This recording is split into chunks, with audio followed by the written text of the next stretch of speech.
This is the bare metal of a Retro Chip Tester Pro. And these are all the parts you need in order to build one. Except for one that was too fragile for this display.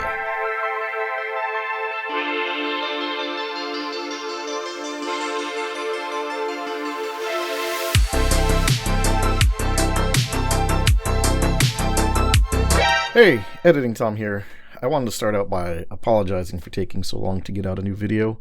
When I made the decision to finish a project before posting any videos on it, rather than doing the incremental videos that I had been doing that would sometimes lead to completely pointless videos, I never expected to have so many of my projects hit so many roadblocks simultaneously that I would have nothing to show for it. As you can see from my office here, it's just a pile of so many different projects going on. None of them are moving forward right now. So, I'm going to do the TLDR here at the top and save you some time if you're not interested in watching me struggle and fail. I had bought a pair of Retro Chip Tester Pro bare metal boards quite some time ago, and I kept one for myself and I gave the other one to Mike from Retro or Die. It took me a while to gather all the parts I needed, and this spring I finally tried to put it all together.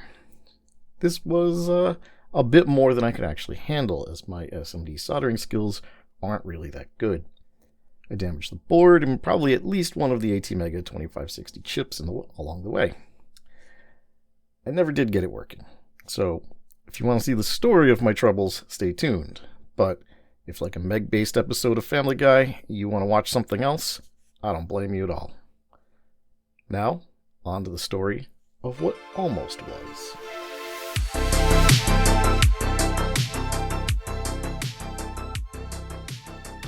So, this is where our story starts, and this is where our story goes horribly wrong. To this point, I've mostly only done SMD soldering with single components and a handful of small ICs.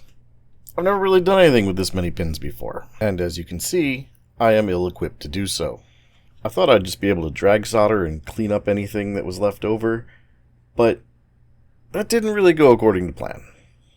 So after about 3 or 4 hours of screwing around with this, I gave up and said I need to order some stuff from Amazon. So yeah, after waiting for my stuff to show up, I got some quick chip and I got a hot air gun, and I said, this should be real simple now. I've watched plenty of videos on this. And somehow, I still managed to create solder balls on the different pins, and as this is now the second ATmega that I'm trying to put on here, there's already been some damage done, and I get frustrated and end up trying to take this one off too. I try reapplying the chip. Goes a lot better this time. You can see it looks good. I mean, yeah, the pins aren't perfectly aligned, but I did some testing with the multimeter and doesn't seem like anything's shorted, so I said, hey, let's go on with the build. I used a bill of materials that Stefan had on his website, and ordering the parts, put everything together, no problem. All the through-hole components, not a problem at all. It went together great. I was feeling really good about this.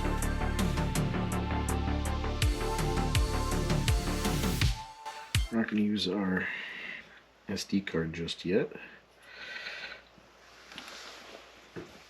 We do want to use our 12-volt module. That all lined up. So let me just drop that in. We do want to use our screen. Drop that in. And give it the old smoke test. Alright. I thought that was going to be like brightly backlit, and it's not, and maybe I ordered the wrong screen. But it's not smoking, which isn't fair because this is after I plugged it in the first time and it did nothing. And then shorted out. And then now it seems to be working. And I have no way to explain that. So, thanks to my less than stellar soldering abilities, this was the third time around that I had to clean up the traces and check things. I was finally able to get the firmware installed. And I think we'll just plug everything in this time and see what happens.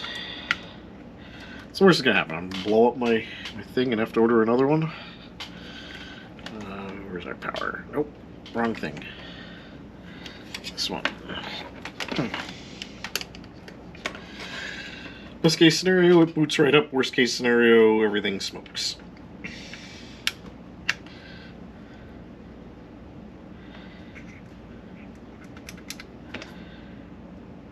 Middle case scenario, nothing happens.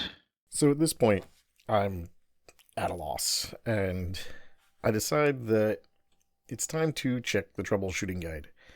And I get to the troubleshooting area, and the very first thing it talks about is notes on suitable ISP programmers. Now, if you know me, you know I don't have a lot of on-hand money. So I may have just bought the cheapest ISP programmer that I could find on Amazon so that I could do this project. It turns out, however, that the USB Tiny ISP does not work with the ATmega 2560 and thus will not work.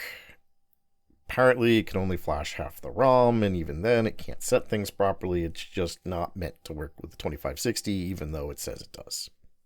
So I decided to invest the money and get a decent programmer, and I went out and got the Pololu.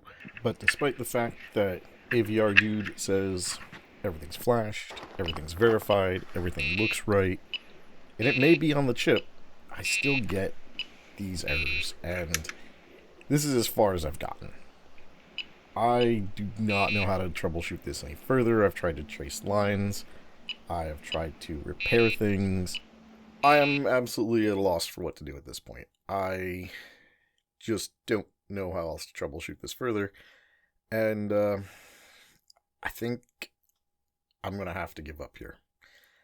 Am I giving up on the Retro Chip Tester Pro? Absolutely not. I think it's a great thing.